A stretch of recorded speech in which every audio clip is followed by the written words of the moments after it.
Good morning, students. In the last lecture, we had stopped at page number 39. We were discussing about the chapter Weathering the Storm in Ersama, where the struggle of the author was described when he tried to move through the flooding waters of the friend's village to the place where his family was living. Let's see whether his struggle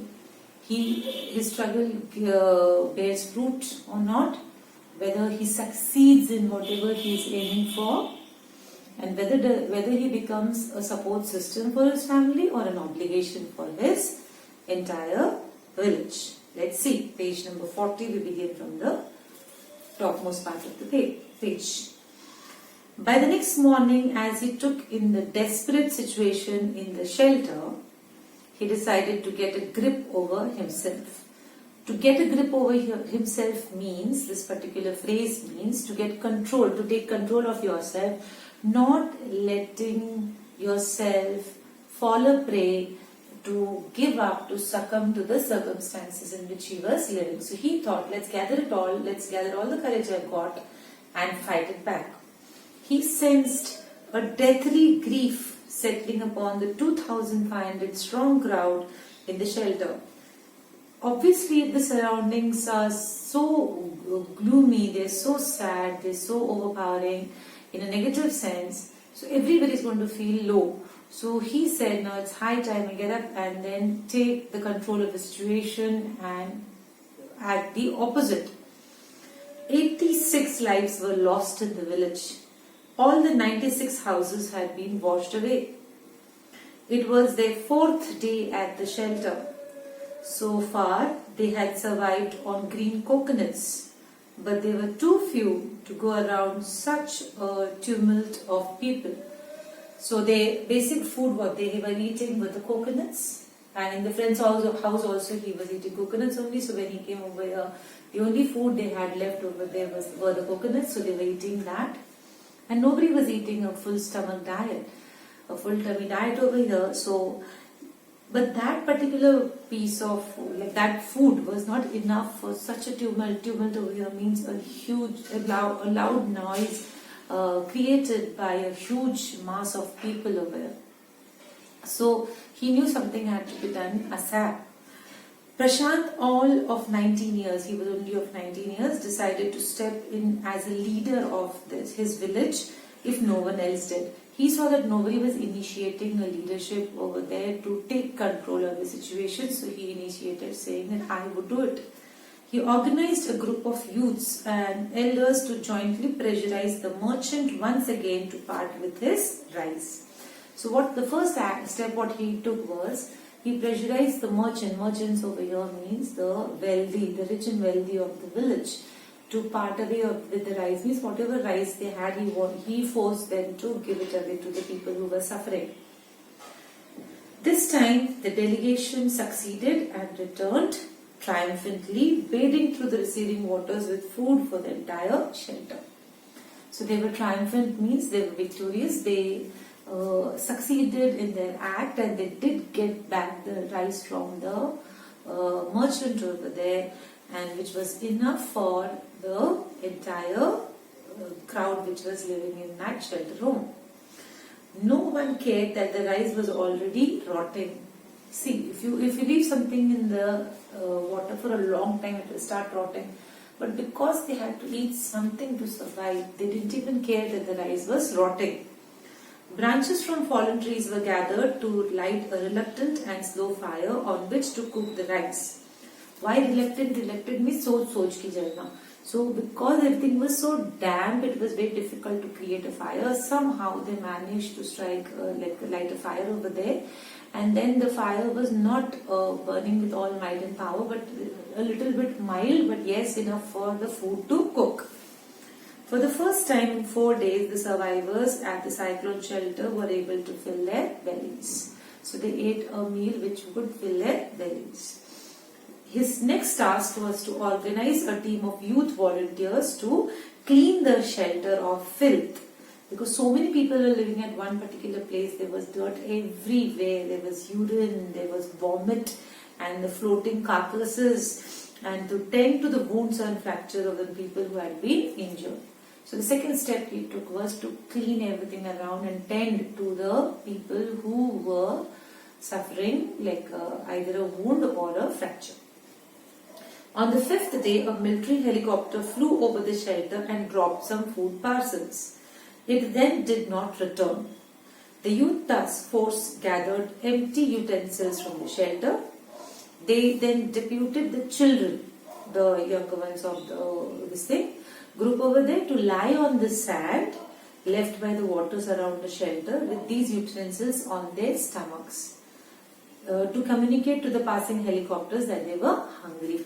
So this was one act which would portray from down that yes, we are hungry, we need food. As soon as the helicopter would pass, they would see the children lying with empty utensils on their stomach, so they would understand that they needed food. The message got through, and after that the helicopter made regular rounds of the shelter, airdropping food and other basic needs. So they succeeded in this also. Prashant found that a large number of children had been orphans. That means they had lost both their mother and father. He brought them together and put up a polythene sheet shelter for them.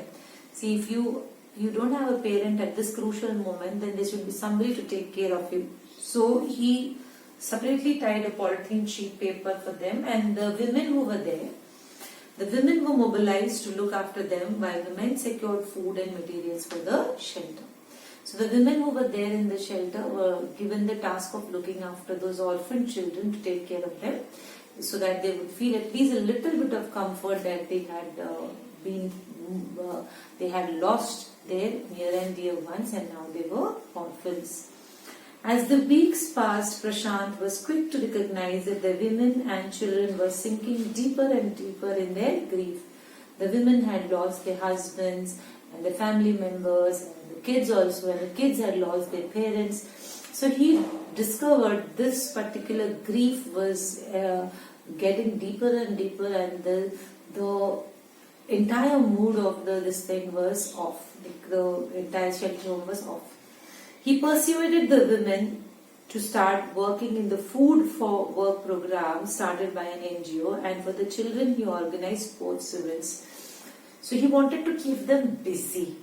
So what he did is, the women who were in total grief, he saw to it that they work for this particular thing, that they would start working and they would get the food for the food in return for whatever work they would do. And for the children, the best way is organizing sports. And the best sport for a child would be cricket, which is loved by all. He himself loved to play cricket, and so he organized cricket matches for children. Prashant engaged with other volunteers in helping the widows and children to pick up the broken pieces of their lives.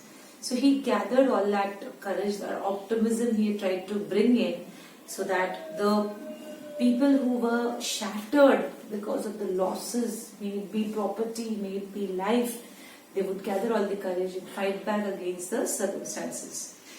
The initial government plan was to set up institutions for orphans and the widows. However, this step was successfully resisted, as it was felt that in such institutions children would grow up without love, and widows would suffer from stigma and loneliness. The government did offer that they would make up an institution, build up an institution over there which would care for the orphans and the widows. But in this kind of places, these kind of places, you find that people suffer from a lot of turmoil. They undergo a lot of turmoil, stigma. Over here, stigma is the feeling which leaves you broken. If a very bad incident has taken place with you and it leaves you broken, that's called stigma. And in that kind of atmosphere, you would be feeling lonely. So it was clearly said no to they clearly said no to the government not to build up such an institution. But what was the solution for the problem then? Prashant's group believed orphans should be resettled in their own community itself, possibly in new foster families made up of childless widows and children without adult care. So see, there was a need of the orphan needing a parent and a widow needing a child. So they brought in these two together, and they said, Foster families are those which adopt children. So they would foster to the needs of the child over there. So they would take care of them. So he brought in an idea of, I would say, interdependency of these two who had been hit by the aftermath of the cyclone. It is 6 months after the devastation of the super cyclone. This time Prashant's wounded spirit has healed simply because he had no time to bother about his own pain. How do you forget your pain? You actually keep your pain aside and start feeling the pain of the others. You will forget yours. That's the best thing in life you can do. If you have been through trauma, and if you see somebody else's trauma and try to relate with them, you feel your trauma was far more less when compared to theirs. So when he started getting involved in all this procedure of helping the others who had been traumatized because of this particular cyclone, he forgot his own pain. His handsome youthful face is what the widows and orphan children of his village seek out most in the darkest hour of the grief. So when you are a helpful person, that glow comes to your face. So whenever these people, the widows and the orphan children, needed support, they sought support or kind of an emotional support, they would just look at this person's face and forget all their grief. So it was actually a mutual effort both by the society and by Shant. So that's the end of this particular chapter. Do the question and answers on your own and go through the chapter. If you have any doubts, you can ask me personally. Thank you, dear.